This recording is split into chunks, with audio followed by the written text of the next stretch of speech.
All right. So, regarding the growing player population and plans to alleviate world congestion. So, if you're not familiar, Final Fantasy XIV has blown up in popularity the past 2 months. Well, it's been longer than 2 months, but really the last month, since Asmongold and a lot of the other big WoW streamers have jumped over to try the game. The game has surged in popularity. It already was going up in popularity as it was, but it even more so is now. It's just going up huge. You know what? I can drag this over. Too far. Good enough. So that's what's been going on. Servers. Well, last night I was trying to get into the gold saucer. I couldn't even get into the gold saucer for about five minutes or so because there were so many people. It was congested. It was absolutely insane. There's been players, some worlds that have been having 1,000 player queues. Thankfully, I've not run into that. We may run into it now. Actually, you know what? I'm going to try and log in just to be safe. Because, yeah, the server that I'm playing on, Genova, is populated by a very popular streamer named Code Carnage. Very nice guy. His free company is all over our server. Lots of people. They've all been very friendly. Great people. Not a problem at all. The whole data center I'm on, it's where a lot of the WoW streamers are playing on. So yeah, quite crazy. So, Yoshida, director, he puts this out. Greetings, Final Fantasy XIV players. This is your producer and director, Naoki Yoshida. Great guy. First and foremost, I'd like to extend my thanks to all of you for your continued support.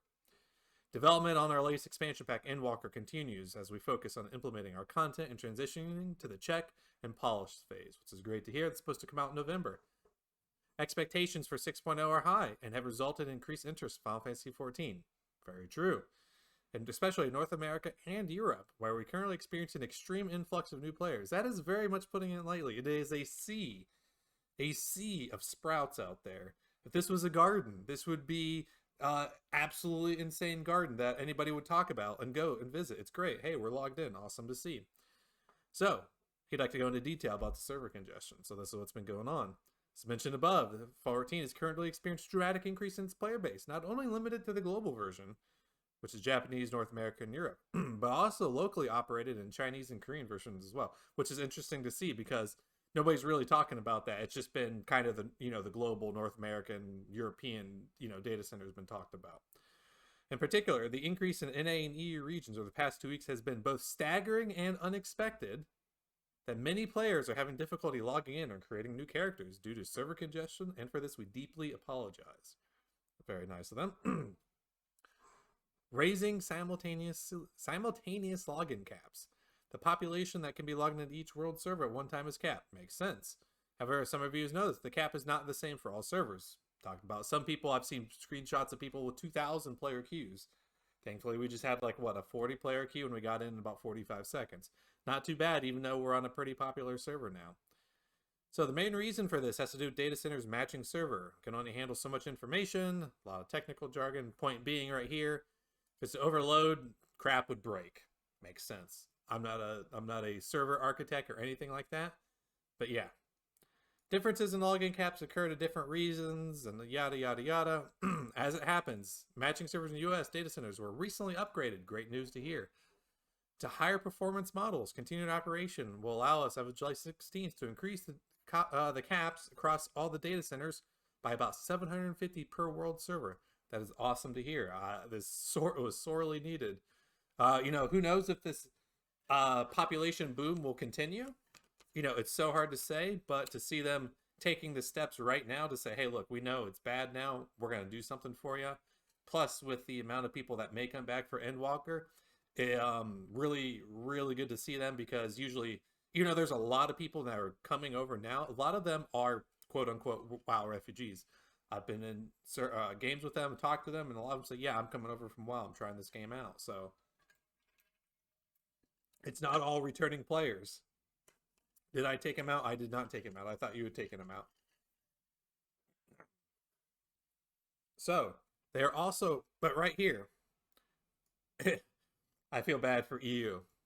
Until the upgrade is implemented, it will be difficult for us to raise world login caps for the same degree as those of North American worlds for the EU data centers. Poor EU, man. They never get it.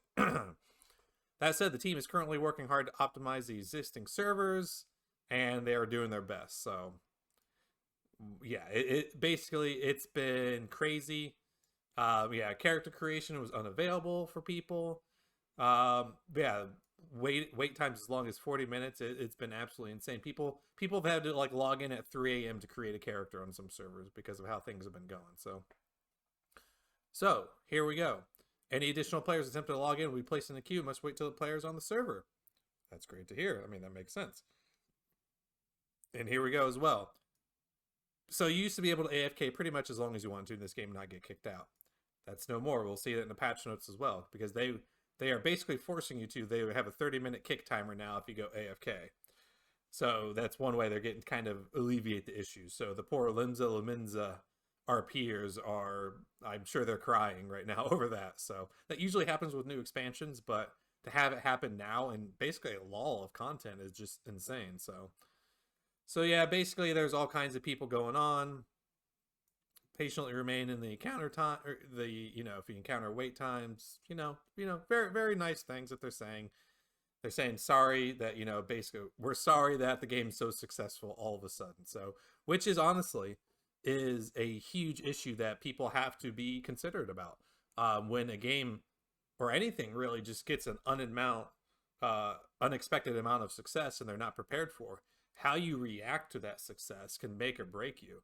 If you drop the ball, people who are on the fence are like, well, they can't handle it, I'm not going to come back. But if you take that ball and you do really well with it and you show them, hey, we understand we're having some issues and they work as hard as they can to get it fixed, you may convert them to permanent, paying people.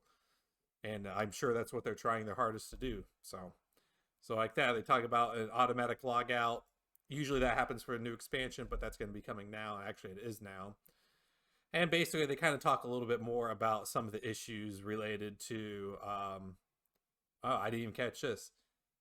So 6.0 will be Endwalker, and then new servers of data centers are prepared for 7.0. So they're talking 2 expansions now. So 1 past Endwalker. So that's even crazy. They're already really planning long term. So that's great. So one of the issues, obviously, the semiconductor shortages. It's just been insane. We can't even get a graphics card for my wife to build a computer. Yeah, travel restrictions still going on. They can't even visit in person to the places that they need to. Very challenging, but basically Yoshida, they apologize for how great the success has been and just say, we're trying our best. So great to see. I thought it was a great read overall. It's probably nothing new to anybody who understands what's going on, but for them to put it out really quickly and say, here's what we've done, I thought was great. So, new patch. Let's look at the patch notes. Very small one. It's 5.58. Very little in here, but let's still look at it real quick. So right here, EXP gained by trust NPCs has been increased. So between the level 71, the Shadowbringers content, you can do dungeons with NPCs that are relatively well optimized NPCs. And you can actually level them up and you can earn stuff out of doing that. And this is maybe the second or third time they have increased the experience that they earned. I've seen that this is a huge amount. They gain a level per run or something like that. I may do this with my paladin for leveling to 80 to get him to 80 and also try to level up those NPCs because you get some stuff out of it. So the Cloud Deck Extreme, so one of the extreme trials has been moved to the Duty Finder, and with it you can now get totems. You can use totems for getting them out as well, which is I think something that they do pretty often. So that way you have a guaranteed way of getting them out at some point. So pretty cool. I've not done any of this because I'm so far behind in content, but it is what it is. So restrictions on getting an item for weapons from Eden's Promise and other raids, cool. Same with the Echo right here. So this is one of the Alliance raids that they've made some changes to. Again, I'm not very up to date on all this, but it's always nice to see when they make some adjustments right here. This stuff, though, I have done, and man. So the amount of metal rewarded from skirmishes and critical engagements in the Bozja Southern Front Zadnor has been increased between ranks 1 and 14. Damn it. Because I did that. I just finished all that. Now, wasn't too bad 1 to 14. Maybe 1 to 14 actually was a little bit slower than I expected. But so anybody who's starting it new or will be doing that grind next expansion or at some point if they want relic weapons, good for them.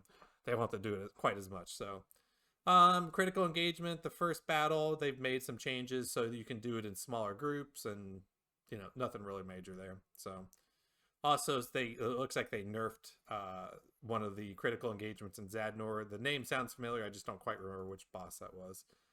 Also, some of the stuff getting from the resistance weapons that you need that I've done already, they have made it so you can get them a little bit easier. That has been increased. I mean, that's good for the people doing it again, so I'm not going to complain when they make those changes. So, and they've done some other things that you can buy there.